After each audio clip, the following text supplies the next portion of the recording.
মঙ্গলবারই শেষ হচ্ছে ব্যক্তি পর্যায়ে অনলাইনে আয়কর রিটার্ন জমার সময়।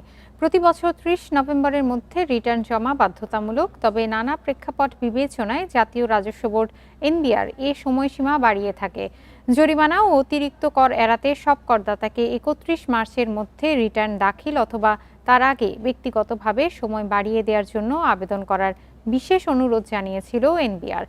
সংস্থাটির এক সংবাদ বিজ্ঞপ্তিতে জানা যায়, এবার কিছু ব্যতিক্রম ছাড়া সব ব্যক্তি শ্রেণীর করদাতার জন্য অনলাইনে আয়কর রিটার্ন দাখিল বাধ্যতামূলক করা হয়েছে।